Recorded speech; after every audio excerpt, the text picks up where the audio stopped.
नमस्कार, शुभ सकाळ. भोजन प्रमतीमध्ये तुमचं सगळ्यांचं स्वागत आहे. आज आपण बनवणार आहोत आषाढी स्पेशल उपवासाचा शिंगाड्याच्या शेवाळीचा चिवडा. त्यासाठी लागणार आहे आपल्याला साहित्य. शेंगदाणे घेतलेले आहे मी थोडीशी, हे शिंगाड्याच्या शेवाळ्या आहेत, आणि मीठ आणि लाल मिरची पावडर अशा विकत मिळतात. ह्या आमच्याकडे 12ही महिने अवेलेबल असतात ह्या शेवाळ्या. तुम्हाला पाहिजे असेल तर मागवू शकतात तुम्ही. त्यासाठी मी कढई गरम करायला ठेवलेली आहे. कढई गरम केल्याच्यानंतर त्यामध्ये तेल टाकायचं आहे आपल्याला. खूप सारं तेल टाकायचं नाही आपल्याला, थोडंसंच तेल टाकायचं आहे. तेल छान गरम करून घ्यायचं आहे. गरम केल्याच्यानंतर त्याच्यामध्ये शेंगदाणे तळून घ्यायचे आहेत आपल्याला. शेंगदाणे छान असे क्रिस्पी करून घ्यायचे आहेत, कुरकुरीत. हे शेवयांचा चिवडा खूप सुंदर होतो, प्रवासाला न्यायला पण चांगला असतो.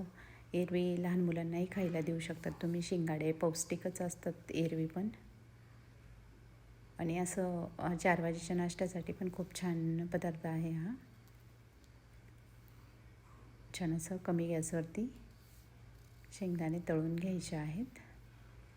शेंगदाण्याचा कलर चेंज होऊन गेलेला आहे. आता आपल्याला काढून घ्यायचे आहेत शेंगदाणे.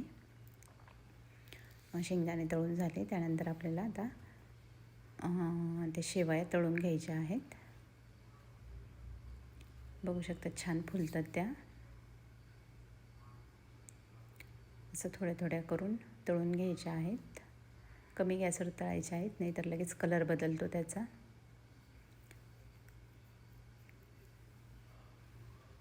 आणि खूप चवीला पण खूप अप्रतिम लागतात ह्या. शरीरासाठी पण खूप पौष्टिक असतात शिंगाडा. बघू शकतात शेवया मी तळून घेतलेल्या आहेत. खाली मी शेंगदाणे टाकले, त्याच्यावरती शेवया टाकल्या. बघू शकतात किती क्रिस्पी झालेल्या आहेत.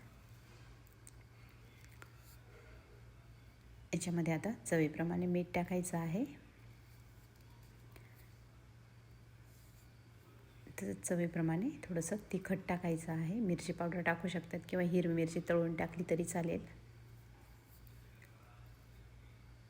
हिरवी मिरचीने काय होतं, थोडीशी जर कच्ची राहून गेली ती तर मग लूज पडण्याचे चान्सेस असतात. त्याच्यामुळे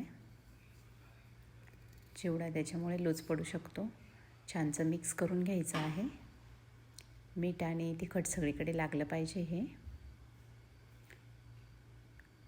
असा हा फराळी चिवडा आपला तयार झालेला आहे. तुम्ही पण नक्की करून बघा. तुमच्याकडे जर जवळपास शेवाळ्या मिळत असतील तर, नाही मिळाल्या तर आमच्याकडे ऑर्डर केली तरी चालेल, काही प्रॉब्लेम नाही. किती सुंदर दिसायला पण छान दिसतो, चवीला पण खूप अप्रतिम लागतो. तुम्हाला जर माझे व्हिडिओ आवडत असेल तर लाईक करा, शेअर करा, सबस्क्राईब करा. चला तर मग भेटू अशाच नवीन रेसिपीमध्ये.